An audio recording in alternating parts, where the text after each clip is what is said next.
Welcome to the deep dive. We've got a really interesting stack of sources today, all focused on, well, a pretty intense political drama. Hmm. The recent Nobel Peace Prize nominations. Hmm. We often think of the Nobel Prize, especially the Peace Prize, as recognizing these moral giants. Right, towering achievements. Exactly. But the path to getting nominated, Yeah.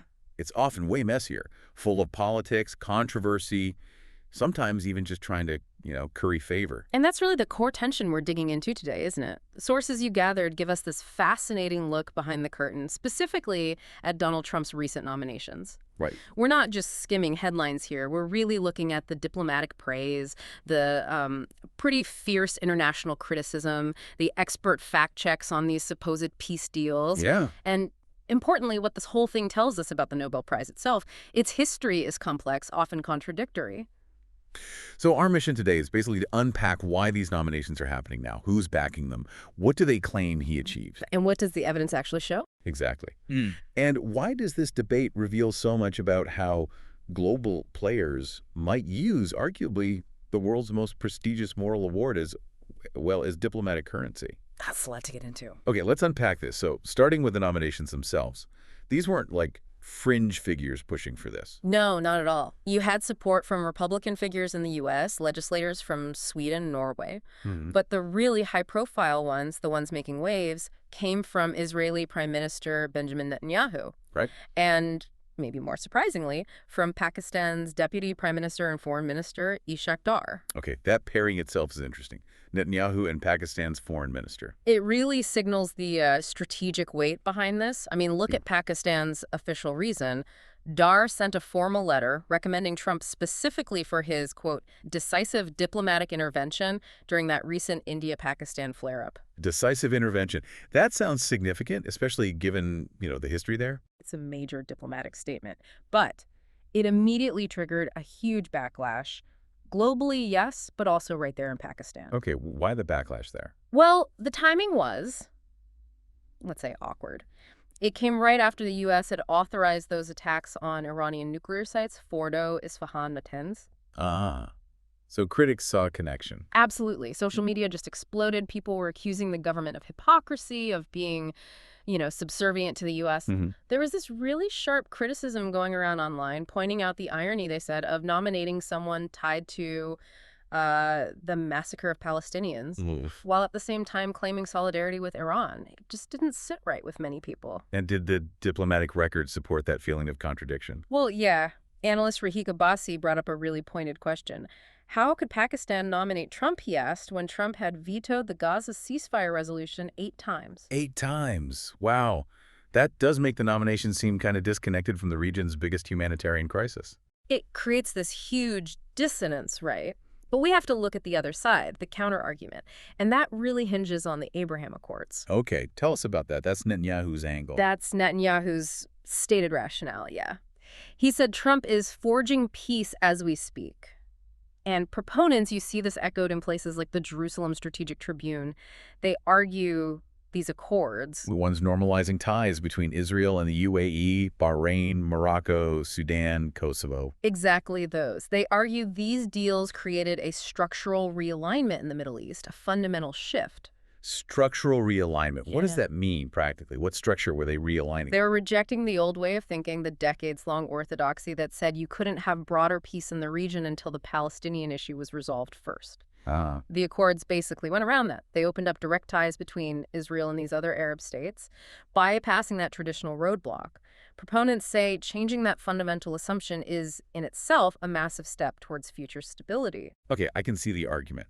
If you believe that's the key to unlocking peace, then the nomination makes a certain kind of strategic sense. But stepping back, what does this push tell us about the motivation behind nominating someone like Trump? Is it really just about the accords? Well, the analysis in your sources strongly suggests it's often, well, it's more complicated than that. It seems less about rewarding peace that's already firmly achieved, and maybe more about getting leverage for the future. Leverage? How so? The thinking is it could be motivated by a desire to, let's say, flatter Trump, to secure his goodwill for critical negotiations or other political things down the road. So the nomination itself becomes a tool. Like diplomatic currency. That's exactly the term used. It becomes a significant piece of diplomatic currency that countries might use to essentially buy influence or favor. Okay, here's where it gets really interesting. Because it wasn't just others nominating him, Trump himself got very vocal. Oh, absolutely. He repeatedly said he deserves the prize. He claimed he'd, quote, ended 7 wars. 7 wars. And he often compared his record to Obama's, right? Saying Obama won just for, like, aspirations. Yeah, he positioned his own record as one of concrete, durable agreements, unlike Obama's, in his view. Okay, so 7 wars. We need to dig into that list. How does it hold up against, expert fact-checking? This is where it gets really complex. Let's take the India-Pakistan claim first, the very reason Pakistan gave for the nomination. Right. So Pakistani officials praised his mediation after that Kashmir attack. But India, they flat out denied any U.S. involvement. They insisted the talks were direct, just between them. Whoa. So one of the main parties involved contradicts the premise. Pretty much, yeah. And apparently there was diplomatic fallout. The sources suggest Prime Minister Modi refused to send a supporting letter for the nomination. Oh. Which, critics claim, led directly to Trump slapping a 50% tariff on India. Wow. Okay, that doesn't sound like a smooth peace breakthrough. It sounds more like a failed mediation attempt followed by economic punishment. It definitely leans more towards that transactional foreign policy approach he's known for, rather than classic conflict resolution. What about the other claims? He mentioned African conflicts. Yeah, there's the Rwanda and Democratic Republic of Congo claim. An agreement was signed in the Oval Office back in June 2025. Okay. But experts jump in quickly here. They point out that a really critical player, the M23 rebel group, the one accused of having Rwandan backing, wasn't actually at the table. They weren't directly involved in the talks or the signing. So a peace deal that leaves out a major armed group. Exactly. And analysts say if you do that, if you bypass key actors, the conflict will likely rage on. It might look good for the cameras, but it probably lacks real substance on the ground. Okay. And then there was the big one, Israel and Iran. He claimed he ended a war there. He claimed his actions authorizing strikes on those nuclear sites. Other interventions ended what he called a 12-day war and brought stability. But experts disagree. They counter that pretty strongly. They call it conflict management, not resolution. Basically, military pressure might have pushed the conflict into dormancy. Dormancy. Like paused it. Yeah, exactly. Paused it, suppressed it temporarily.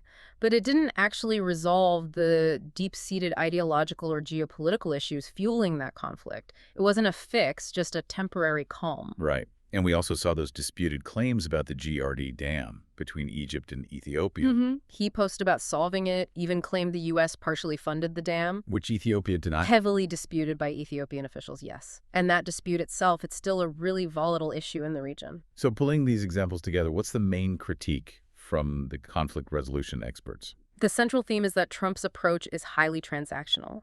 He uses economic carrots and sticks like those tariffs on India to manage conflicts, to get people to stop fighting for now. But experts argue he's not resolving conflict. He's not getting at the root causes, the political grievances, the economic disparities, whatever is driving the violence in the first place. Can you explain that distinction a bit more?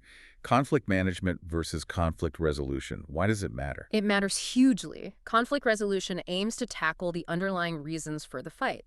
It tries to build sustainable solutions, address grievances, maybe set up new institutions. It's about long-term, durable peace. Okay. Conflict management, on the other hand, especially the way critics describe Trump's approach, is more about using leverage, economic, military, whatever, to just stop the act of fighting. It often leaves the root causes untouched. So dormancy versus durability. Exactly. Dormancy is temporary. Resolution aims for something lasting. And the criticism goes even deeper, right? Yeah. Beyond specific deals, some critics accuse him of actually weakening the very institutions needed for long-term peace, like USI. That's a really serious charge. The argument is that by trying to scale back or dismantle programs like USAID, you're hurting long-term stability efforts. How so? What does USI do? Well, USAID funds projects like global health initiatives, food security programs, democracy support, things designed to prevent the desperation and instability that often lead to conflict. It's preventative peace building. And your sources had a pretty shocking statistic about the potential impact of cutting that back. They did.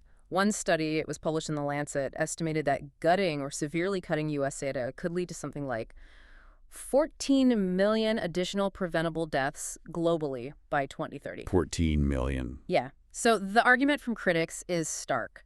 If you're actively undermining the systems designed to prevent mass death and suffering, can you really be called a peacemaker, regardless of Oval Office signing ceremonies? It paints a picture of actions working against each other.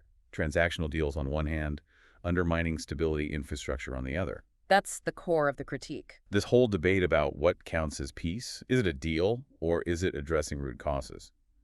It really brings us to the history of the Nobel Prize itself. This isn't the first time it's been controversial, is it? Oh, not by a long shot. We absolutely have to see these current debates in that historical context. Controversial awards, politicized awards, they're almost a feature, not a bug, of the Nobel Peace Prize. Really? Yeah, the prize has often been criticized, sometimes fairly, for being based more on aspiration rather than achievements. The committee seems to sometimes reward potential or momentum, hoping the prize itself creates pressure for good. Like Barack Obama. That's the example everyone brings up. It's the classic example, right? He got the prize in 2009, only 9 months into his presidency. The citation was for his extraordinary efforts to strengthen international diplomacy. Which many saw as premature. Premature, aspirational, yeah. A bet on his future actions, maybe. Especially when you look later at U.S. involvement in places like Libya and Afghanistan. And you see parallels there with the Trump situation. You definitely see the resonance. If Obama won for aspirations so early on, and if some of Trump's claimed wins, like that DRC deal that bypassed key rebels, are seen as more aspirational or temporary, it suggests a pattern. Maybe the committee often does reward political momentum or strategy, hoping the immense prestige of the prize will push the winner towards genuine, lasting peace. But that hope doesn't always pan out. The list of laureates who later faced serious criticism is, well, it's long and sobering. Painfully long, yes.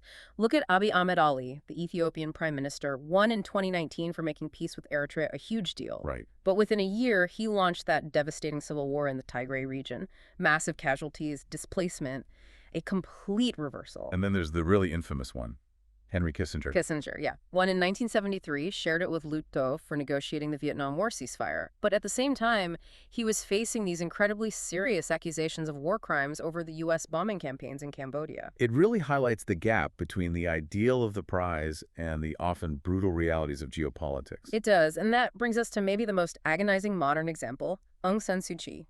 Awarded in 1991, a symbol of peaceful resistance for decades. Exactly. She won for her non-violent struggle for democracy in Burma, Myanmar. Spent 15 years under house arrest for her beliefs.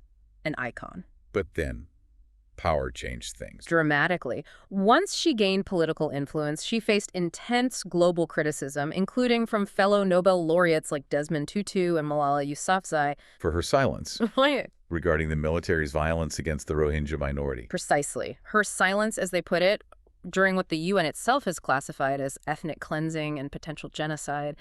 The outcry was enormous. People demanded her prize be taken back. But it wasn't.